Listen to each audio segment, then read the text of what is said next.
Right, good afternoon, everybody, and welcome and thank you for joining us at our webinar, which we've entitled, This Time It's Different, but It's Not.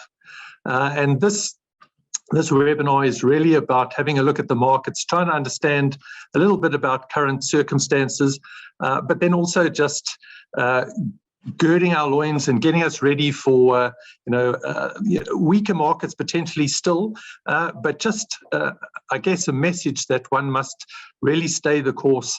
And when you look at the market and everything that's happening, maybe the best course of action sometimes is just to sit on your hands, look for those opportunities, but not to do anything too drastic to your investment portfolios. I'm going to just start off, looking at the current macroeconomic conditions and the markets, and just a few words on that. But when we look at managing our clients' funds, it's all about looking at the long term. We look at global macroeconomic conditions. We look at the markets. We look for themes. We try and identify, how are we going to take those investments, our clients' funds, and invest them for the longer term to give us those longer term investment returns that meet our clients' objectives. And in that process, we're looking for good companies, quality companies that endure these kinds of market downturns. And sometimes when the market's behaving apparently irrationally or is just plain crazy and weak, that our clients' portfolios will endure. The companies in those portfolios will endure. And when the good times return, those companies will prosper, earnings growth will come through, and our clients will meet those longer term growth and even capital preservation objectives. So when we look at the markets at the moment, there's a lot going on. There are a lot of factors that are impacting the macro environment, and those filter through into how markets behave and how markets react. And very often markets, if not always, are forward-looking, and they take the current news, the current developments, but extrapolate that into the future and try and anticipate where things are going, where economies are headed, where interest rates are headed, and build a lot of that future expectation into current market prices. But if we have a look where we are today, and I'll go back just to the start of the pandemic, and it's probably fitting that it's today that we can stop wearing our masks. But going back to the start of the pandemic, around the world, we had the lockdown situation. The problem started in China in January. Most economies around the world started locking down their economies, their people, sent them home from businesses around February, March of 2020. What that did was, stopped the business processes along the way. A lot of those goods and services weren't provided for a short time. I'll just call them widgets weren't being produced, for example, and that created shortages of components, of those things that are part of the production process, and we think here specifically of things like computer chips. And those computer chips go into a lot of different products, and that caused shortages of those other products. We think of automobile shortages and the like. Many production processes were halted, and that hampered supply. On this side, we have to deal with a bit of load shedding as well. So if you see things going on and off, but that global supply shortage or shortage of certain goods and ultimately services, then in an environment where demand was starting to pick up again, had the impact of pushing up prices, and we started to see some inflation coming into the system. With that with that, or along with that inflation, we saw a monetary policy response. A lot of the central banks then starting to consider that inflation was on the rise, and they would probably need to do something about it in time. The Federal Reserve in the US saw inflation. They called it transitory. They saw inflation really passing in time, and they could take their time about putting up interest rates. But then we had a number of other developments coming through. Apart from those supply chain disruptions, we had the Russian invasion of Ukraine. That ultimately pushed up fuel prices. We have Europe, a big importer of energy from the likes of Russia, big importer of agricultural output from Ukraine. So that had an impact of pushing up prices on the fuel side, and no one needs to know any more about that. We all know it's all near and dear to our hearts. Higher energy prices feeding through into inflation. We had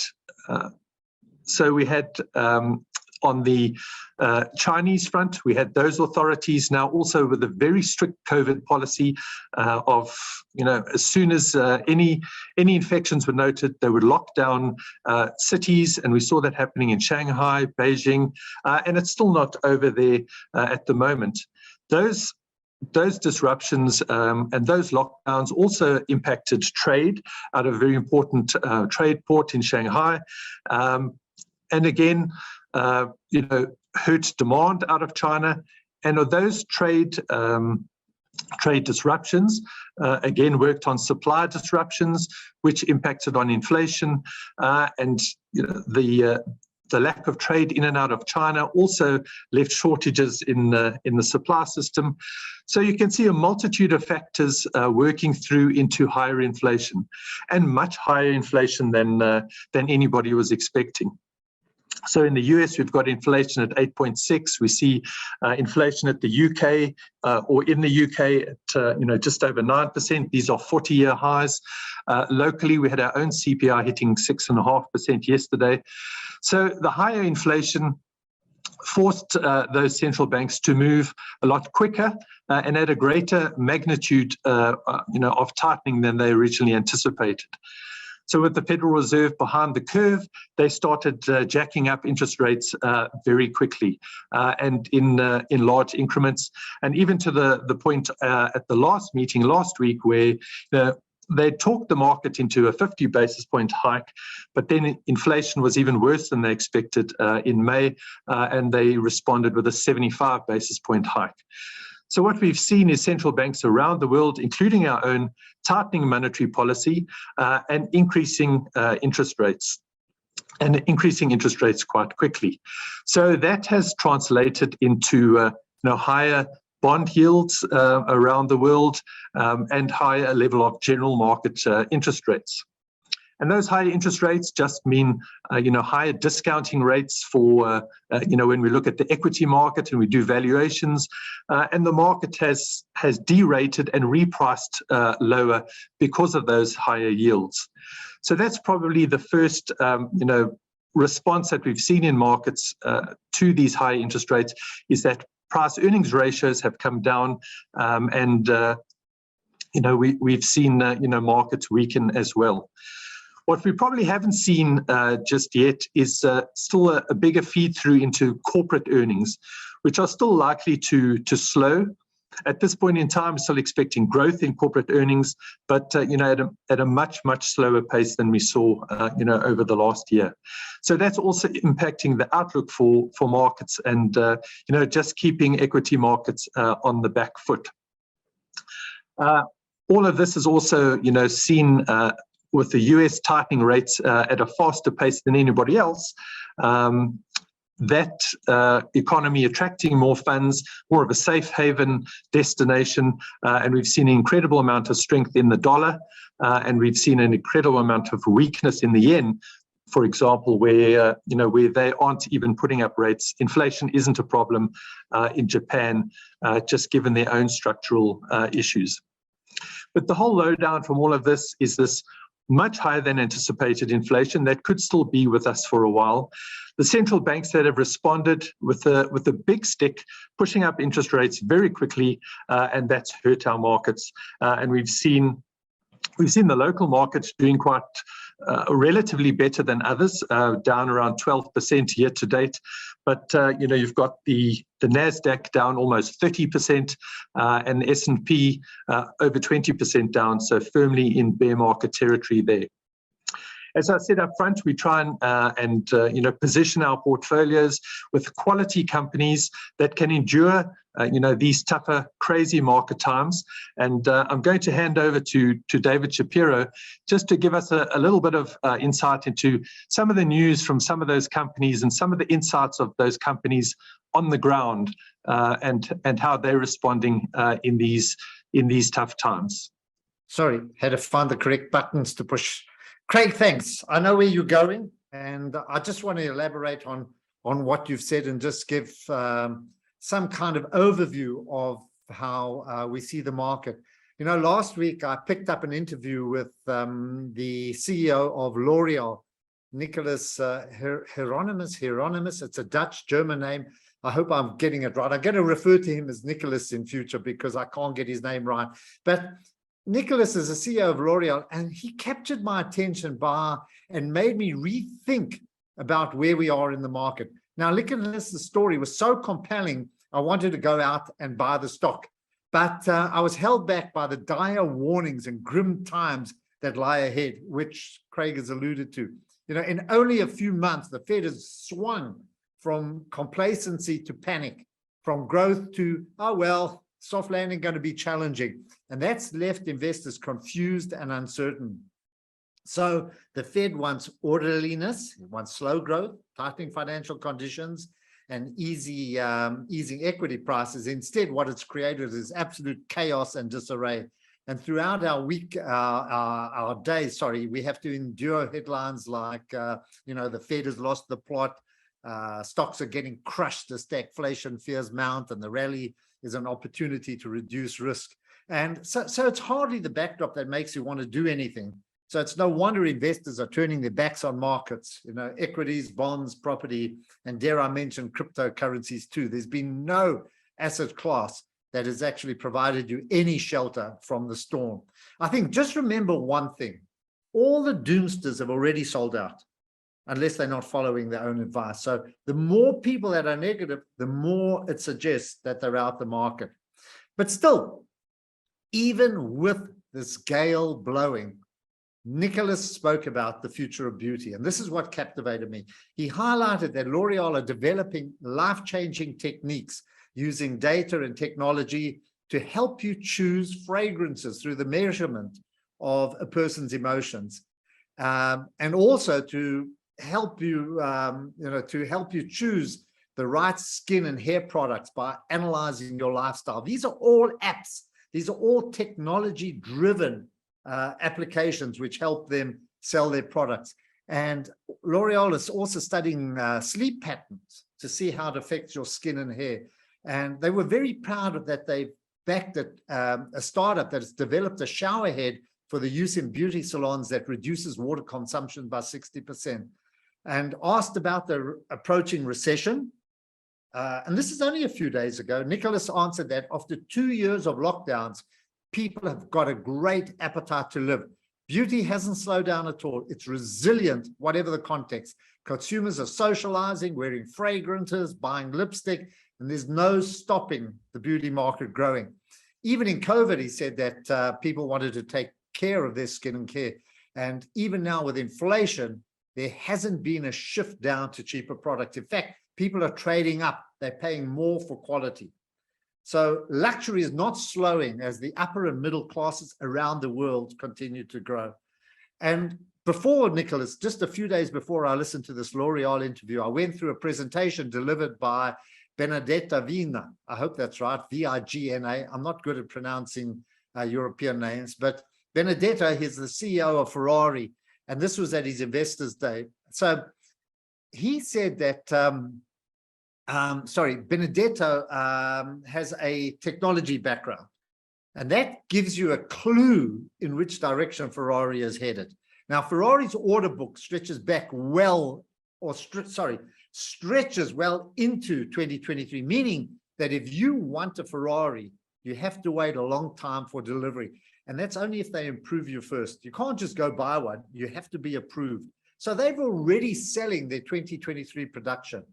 And he also assured investors that by 2026, their trading profit, he actually said EBITDA, but I'm going to use trading profit, it's more understandable, will increase by more than 50%. So they see trading profit in the next few years increasing by 50%. And that's with the offer of a lot more desirable models. In the past, he said that recessions have proved resilient. They've proven resilient. Sales have proven resilient. And despite tougher markets, they haven't seen demand deteriorate.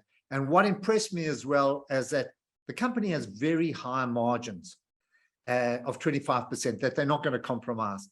And also they generate free cash of 1 billion euros, and they'll do this right through to 2026. What that means when you get free cash, just to explain to people, it means that you've got enough cash retaining after the year to, number one, put back into your business, to reinvest in your productive assets, and also to serve shareholders, pay them dividends, or if you want to buy back shares, etc. That's what free cash means when we talk about it. So they've got plenty of ammunition to continue to build their brand. But the numbers that he said were very persuasive. So I can go on for more. There's a couple more that I want to handle. This is, ASML, that's my favorite company. That they make the big machines that they sell these big machines, high-tech machines, to chip makers, and allow the chip makers, not the efficient chip variety, but semiconductors, allows them to make chips. And Roger Dassin, who's their CFO, reports that the company continues to see demand for its systems that is a lot higher than the current production capacity. And that business is working, that their business is working significantly to expand capabilities. In other words, they're gearing themselves for strong growth in the future.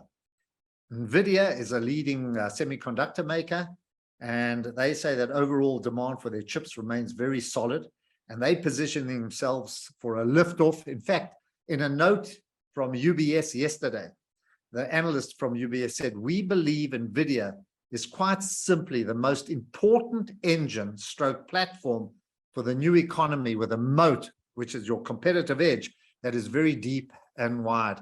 But other chip manufacturers like Taiwan Semiconductor and Advanced Micro Devices continue to observe a structural increase in the long-term semiconductor demand. And that's underpinned by this mega trend in 5G and a mega trend in high-performance computing-related applications as well. And even if we go away from semiconductors, if we go to something like Amazon, Amazon's rolling 12 months sales, in other words, the last 12 months, were $478 billion. But what stands out in these numbers is that in that period, in the last 12 months, and this is ongoing, this is not a one-off, they set aside $58 billion for research and development. And why is that important? Because this gives them that same ammunition, or the ammunition to continue to add technology and investigate new revenue channels. They're not standing still. So I can add a lot more companies to the ones that I mentioned: LVMH, ADN, Salesforce, Microsoft, Next Era, and so on. Companies that are positioning themselves despite where we are for better times. So the big dilemma, and my dilemma, is when do we start buying these companies? We're all waiting for that other shoe to drop. We're all waiting for another leg down.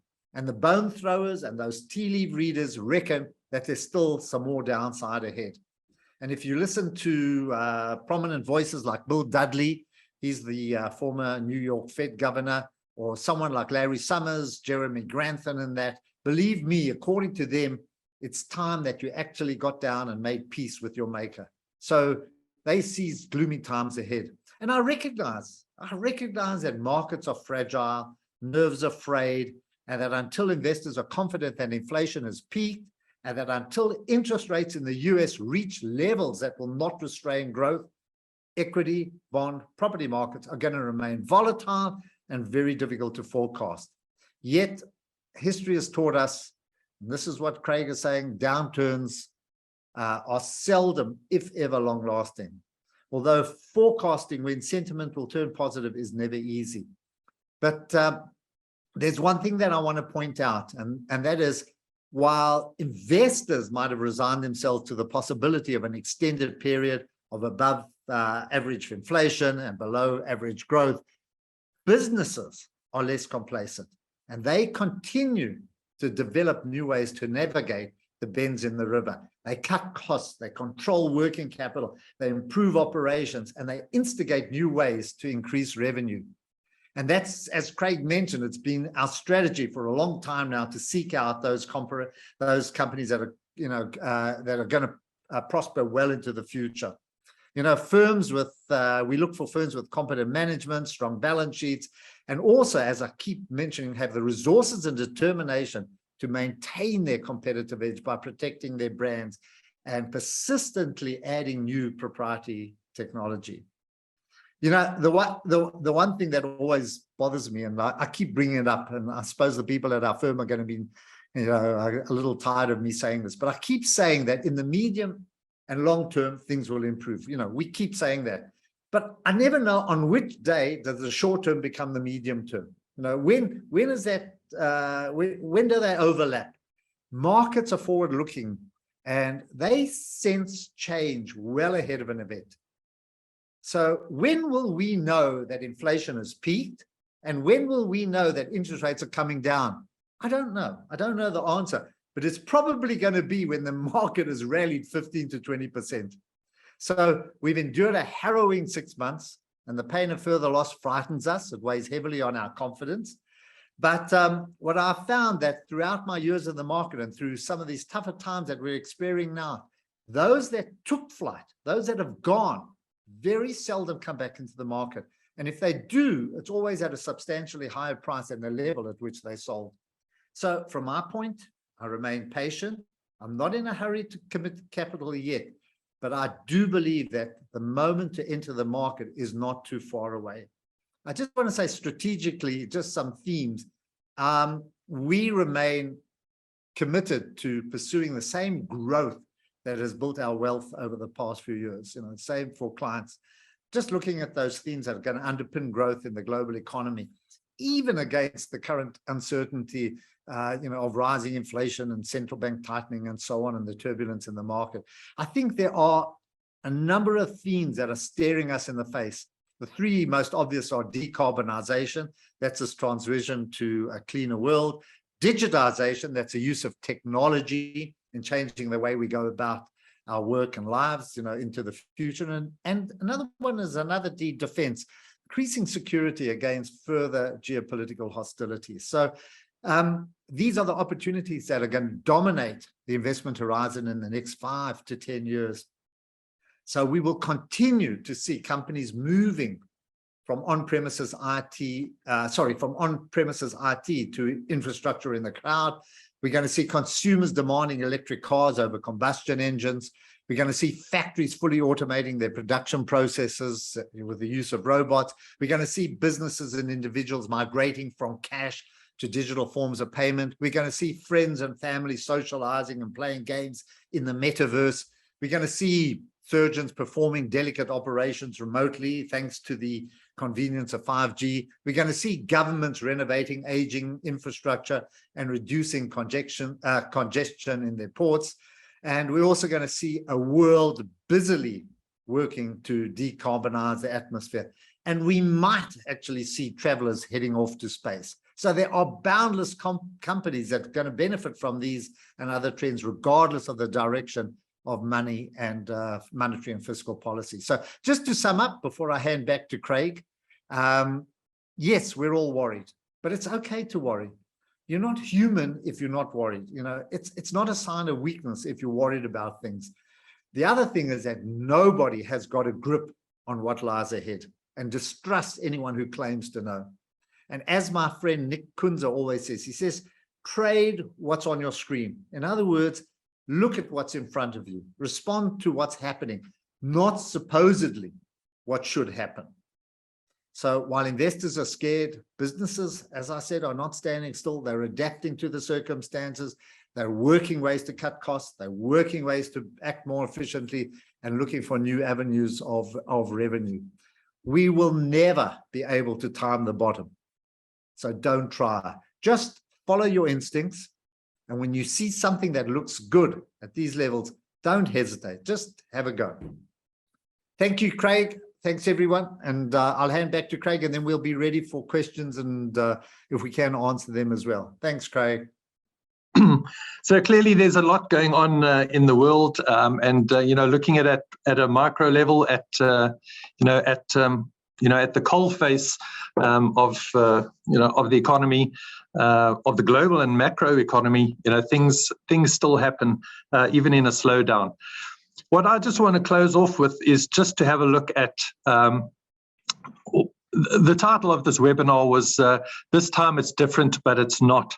And that's a bit of a play on John Templeton's famous expression or assertion that the four most expensive words in the English language are "this time is different." And when we look at the market, there's a lot going on, and we could think that, with all of this, all of these things attacking us from every side, maybe this time is different. But what may be a little bit different is just this mix or the confluence of all of these factors impacting the market at the moment. But generally, if we look at them individually, if we look at COVID and the pandemic and how that's played out in markets, we've seen pandemics affecting the world before. We've had Asian flu, we've had the AIDS pandemic in the 80s, we had Spanish flu, Hong Kong flu. There's been a number of those types of pandemics. And, over time, the markets and the world have worked through them. And again, just throwing that mask in the bin today was just one kind of sign that maybe the bulk of this is behind us too, and we can look a bit more forward. We have an energy issue at the moment with the Russian production out of the market, and with demand for fuel still substantially growing and substantially more than supply, and that's creating these higher fuel prices that we're all experiencing now. But higher fuel price or energy crises aren't something new either. We saw in the 70s, we had the energy crisis in 1973 that followed the Yom Kippur War, and in 1979 we had, after the Iranian Revolution, we had another energy crisis. And in those days, things were probably a lot worse. We had a rationing of fuel. Even domestically, we had limits on cutting back on speed limits and the like to try and save fuel. But we've got through that as well. The associated bear market that we saw in the US in the 1973-1974 period, we saw the S&P down 47% at that time. And that saw the S&P down to a level of 65 points. And S&P at 65 points, you consider that against where we are today, or even where we were at the start of this year, somewhere around 4,700, 4,800 points. We've come off a bit since then. But clearly, the market has moved on, and that crisis now, or those energy crises, when you look at a graph or look at the markets going retrospectively, it's just a tiny little blip on the longer term picture. We've had periods of heightened inflation as well. The US in the 70s and in the 80s, we saw double-digit inflation there, 12%, 14% inflation. We're not even there at this point in time. But we've had periods of high inflation that we've recovered from. We've had periods of deglobalization. We've had periods of rapid monetary policy tightening as well. So we have seen all of these things before. So potentially from that point of view, while it may be new that we're having this particular mix, as I say, of crises at the same time, individually, none of this is any different to what we've experienced before. I've just put up a couple of pictures here of some of the market crashes that we've seen, over the last 20 years or so. the bursting of the dot-com bubble. That was a huge market event at the time, and it's part of market law how the market fell. We lost over 0.25% in just 3 months, and it did take a good year to recover, but the market eventually did recover. And looking at that graph, this is a graph of the JSE index. That was a recovery by the end of 2000. Or 2001 at a JSE index level of 11,000. And where are we today? Well, we're below 70,000, but we have touched, a good 77,000 earlier this year in March. So markets do move on. And there's a couple of other examples here. The Enron and accounting scandal of the early 2000s. The market lost a third in the space of a year, but over time it recovered. Even the global financial crisis, which is more recent in our minds, that was quite dramatic. In the space of 6 months, the market lost nearly half of its value. But 3 or 4 years later, we were back. We had recovered. It was a long, hard slog, but we did get back to where we started. And again, looking at the index level there, after where we were before the global financial crisis, the index was at 34,000, and we're close to double that at this point in time. So you really need to be in the markets and be in the for the longer term, and try and get past a lot of this noise, which David has intimated that it can be quite terrifying sometimes, particularly when you look at your portfolio and you see that portfolio value going down. But here at Aspen Wealth, and we hope as well with your own portfolios that you stick with your quality companies. You use this opportunity of market downturns to maybe tweak your portfolio around the edges. Opportunities do come up. But it's really about staying the course and biding your time until those better days do come. Just to close off with, Sir John Templeton used his expression to title this webinar, but he did say that bull markets are born in pessimism, they grow on skepticism, they mature on optimism, and then they die on euphoria. And I don't think we are quite at that point of maximum pessimism just yet. And again, to what David said, there's potentially, or what market watchers are talking to, maybe another second leg to this, decline or market pullback. We think it might be a bit less than what we've seen already, but there could be potentially a little bit more weakness still to come, as earnings, corporate earnings still deteriorate a little bit more. But at the end of the day, it's about staying the course, sticking with your portfolio, and looking for those opportunities around the fringes. So I'm going to call time there, and thank you very much for joining us on the webinar this afternoon. I'm going to have a look at the Q&A or the questions that there may be in the chat, and let's have a look. Please do add any questions you may have onto the chat, and we can pick them up there. Craig, just one question that came through from Rashid Gutta. And, yes. There's a question here: do you favor high dividend stocks? But he said yield or growth. And I to be honest, I never know the difference. I never know what yield is. Sorry, value and growth. Apology, value and growth. And I always say I never really understand what is a growth stock and what is a value stock. To me, all stocks are value stocks. Have they got value? Are they going to grow? It all is the same. And one of the points that I try and make out now, and I'd like you to come in on this one as well, is that when how does one value a stock, or what do you look for? You actually have to determine what you believe the value is. Don't take anybody else's view. You've got to say, what am I prepared to pay this for this kind of company?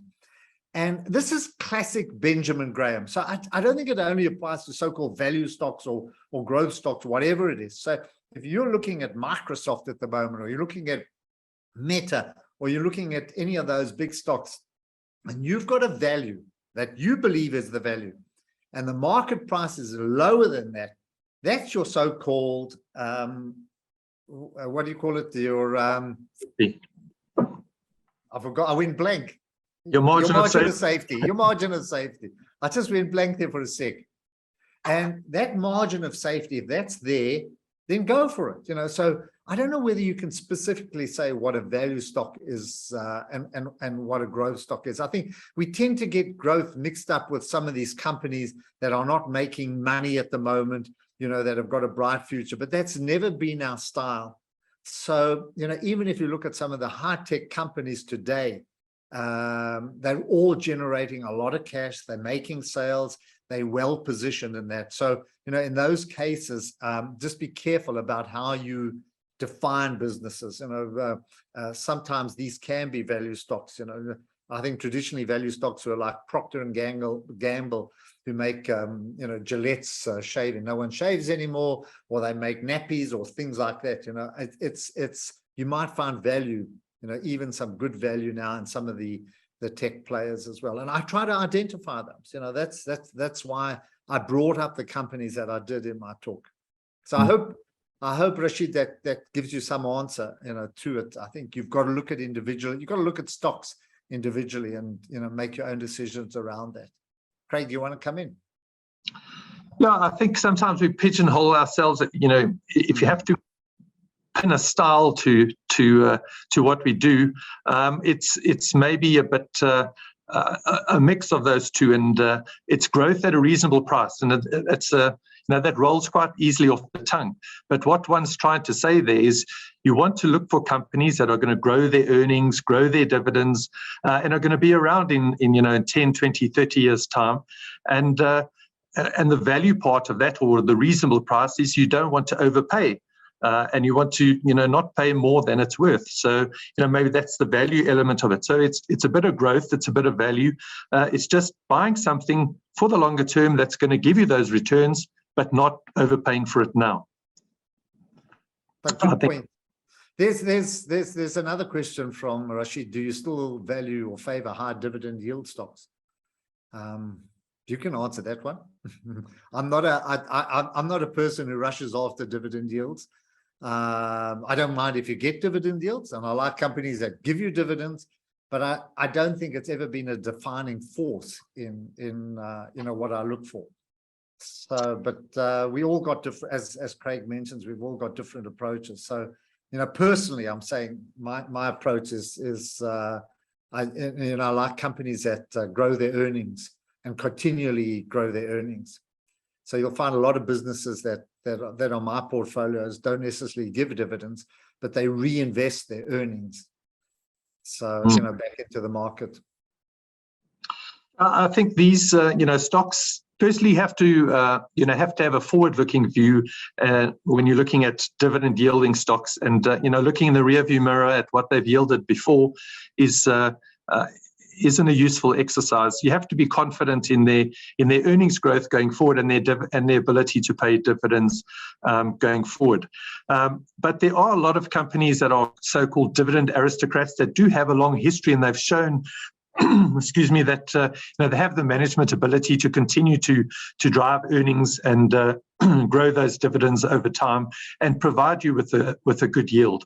So they probably have their place a little bit in a portfolio where you need a bit of income or a bit of a yield, but I think the point is, you know, the company's still got to stand up on its own merits, and you know, fit the bill. It's still got to you know, got to be a quality company that's going to grow those earnings over time, and that's the analysis that you've got to do, and then be confident that you know, their dividends will continue. There's a question from Gary Hampson asking, what indices did you look at? I think that must be the ones that you showed on your screen. I would imagine that. Yeah, those were all the JSE, the FTSE JSE All Share Index. Just the index. It wasn't the total return index. It was just the index itself. And once you're talking about Mr. Hampson, you can answer his other question, which is, surely the difference is the variety of factors. It's a multiple of issues. Inflation is only one of them. Energy, war, political political, food, inflation, growing Cold War, and so on. Long list of things that one must consider. So, yeah, you can answer that one, Craig. Yeah, so I think, I admit up front that, if there is anything that's different, it's probably this mix or this confluence of all of these factors at the same time. But I think history and our experience has shown us that even when whatever you throw at the market, whatever the reason is for the downturn, it will pass in time. And that your response as an investor should be no different depending on what the crisis is or what those input factors are into the weakness. You just have to rather stay the course than try and get in and out, whatever the factors are that are pushing the market lower. Thank you. There's an interesting question. I know Rob Webster. I can't read properly here. Which funds does David Shapiro personally manage in? Nah, they banned me. They won't let me run funds. I do private portfolios, Rob. Sorry. There are many people within our firm that manage funds, but personally, I manage in a private investment, and my approach is pretty simple. You've heard it before. I just like to buy 20, 25 good companies that I say, the best companies in the world. That's a very arrogant statement to say, I know which are the best 20, 25 companies. But I think we like, that's my particular style. So you'll find within Sasfin, there are a number of people with different styles and that, but that's my particular approach. Craig, you want to answer that as well? Because I don't want to talk for the rest of the firm before I get fired, by saying the wrong thing. No, I think, investment is kind of a personal thing as well. Everybody's unique. Everyone's got their own investment objectives and, their own different time horizons and their own way of approaching the market. And, you can look at being invested in the equity market domestically. You can have, your own bespoke portfolio that's managed on a discretionary basis by the likes of yourself or other portfolio managers. You could look at a collective investment scheme. You could look at a fund of funds, an active or a passive approach. It just depends on each individual's, taste or preference, preference for investing. Some clients and a lot of clients like to, own individual shares, follow the stories around them. Others are not interested and just, happy to have a passive approach. Just give me the index. And I think the thing is that we can cater for all of those. And, in managing a wide variety of client portfolios, some of them even have a mix of active and passive. So it's horses for courses, really. For each individual, it just depends on your unique investment objectives and how the right portfolio, what that portfolio looks like to meet your investment objectives at the end of the day. So it's a matter of taste a lot of the time as well. Thank you for that. There's an interesting question from Kwabena. It says, speaking of companies that continually grow their earnings, a company like EOH or Steinhoff were star performance, and we all knew what happened to them. How has this impacted your approach to portfolio management, if at all? It's a very good question. And what happened, Kwabena, is that if you followed those companies, and I have to go backwards a little bit. I think sometimes we're very quick to buy companies, and I believe that it takes you a long time to learn about a business. I always use it like a relationship. I'm saying, you don't go out on a date and the next day you had a great time, go and propose. It takes you time to understand your partner. And I've always adopted that approach when it's come to companies. I study the businesses for a long time before you actually commit to them, and you learn a lot more. And the one thing about EOH or Steinhoff, and I have to talk for myself because I can't talk for everybody else. Craig wasn't here. He was at APSA, so I don't know what he did. But I was never enticed by Steinhoff or EOH. And the one reason with Steinhoff, and I said this publicly, I never understood what they were doing. I never understood. So while they were, while you were getting higher earnings all the time, I could never do a comparative. I could never understand where they were, because when you look back, it was completely different from the year before. You know, when you went back, they kept changing their strategy and so on. And there was another clue, and this applied to EOH as well. I'll tell you about EOH. Steinhoff, what was happening is that they were reporting higher earnings all the time, but the share price kept going down. So the share price wasn't responding to the earnings. That's a big warning sign. And I look for it all the time. I look for it in businesses all the time, where the outside public and everybody's talking about what a great company is, and the share price doesn't react. Go do your homework, sharpen your pencil, and start asking why. And the same thing happened in EOH. And if you look at EOH, you'll see a similar trend that was happening. The share price kept going down, despite the fact that everybody felt very positive about where this business was going. So I often clashed with management. You know, they would phone me up and I'd have to meet at African Pride across the road from where our offices were. And I used to get a lambasting, you know, based on some of the comments that I made. But I think just use that as a warning sign. It doesn't mean everything's wrong. Just when you see that happening, go do your homework, go dig further. I hope that answers it. And on that basis, you can take the next one. I just think maybe to add to that is when companies are continually, acquiring in an acquisitive mode, and they're growing their earnings by acquisition all the time, that is one thing to watch out for. It doesn't always mean that it's a bad thing, but it is one of those flags that pops up when companies are continually just growing and growing by just acquiring, and you're not seeing that organic earnings growth coming through from time to time. You can take the volatility index as well. That's right up your alley from Joseph. I'll go back to Mohammed on that. I can't see that. Can you just read me the question? Okay. The volatility index has been in an all-time high, and forecast is that it will remain above 30. Generally, when markets are volatile, the ripple effect is reduced. The ripple effect is reduced consumer spending, meaning, okay, it means it points to reduced consumer spending. Do you foresee this hampering growth further this year? That's from Joseph, meaning high volatility. Yeah, I've got you there. We've got you.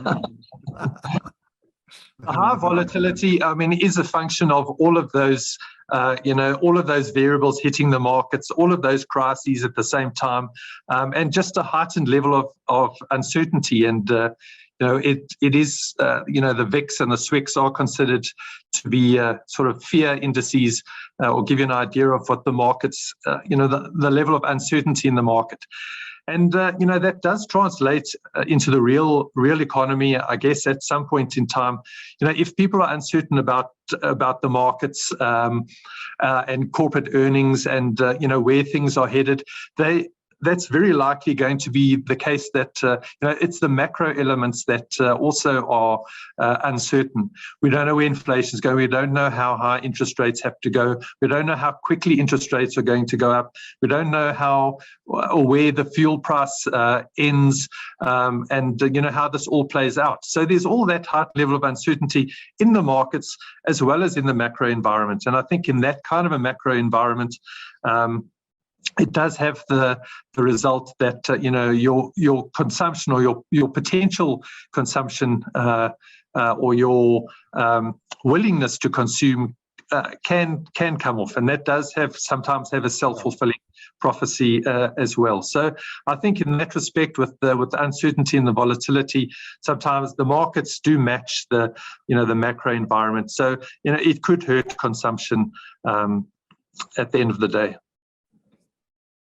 Thank you. I'm going to answer Mohammed Barner's question. It's about Ferrari and ASML. And then there are two more questions. One is from Sandor Donna, who says, thoughts on confidence change, if any, on lifting of COVID restrictions impacting markets. So in other words, we've lifted restrictions. Could that help the market? Then Ray Ray Davis has said, how will the final state capture report affect the market? So you can combine those two, but and that will be the end of the questions. But I just want to answer Mohammed on, you've suggested Ferrari and ASML, etc., all popular large company stocks, which already have high PEs. What about smaller companies that could provide better value?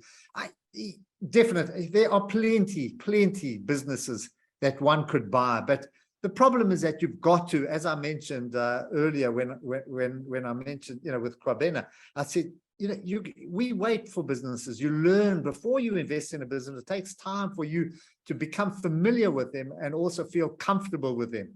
And only then do we do that, So I don't want to start going into other companies, but there are companies I'm looking at because they keep appearing all the time. Something like Snowflake, which is starting to get a lot of attention and so on. But, and when it comes to luxury, Alec Abraham at our firm has done a really excellent presentation or investigation into luxury. And there are, quite honestly, in the luxury side, I like the big companies. And what he did say is that the bigger are getting, bigger and better. So, and I think that also gives them more muscle to handle any downturns and so on. But one day we'll, you can ask Alec to give you the presentation. Hopefully we'll do it on a seminar, but it's really very, very good. And ASML, I haven't found anybody to rival them yet, to be honestly, at that level of the market. But understand there are numerous businesses around there that we could easily add to our portfolios. But if you feel comfortable about this business, even if it has a high PE, that's never scared me off.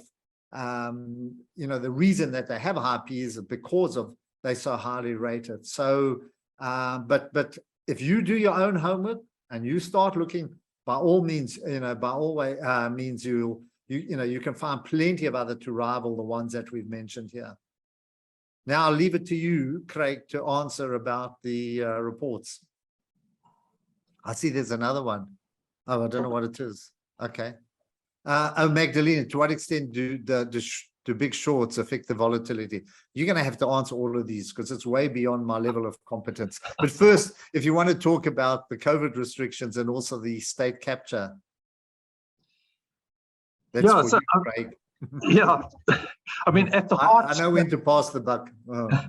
At the heart of economic activity is confidence, and if you don't have confidence at a consumer level or at a business level, then consumers don't go out and spend, businesses don't go out and hire, they don't go out and expand their businesses or buy that capital equipment that they always wanted, and that slows down demand, and then the economic engine just slows down, and economies slow or go into recession. So confidence is at the heart of everything. I think really at the start of the whole equation.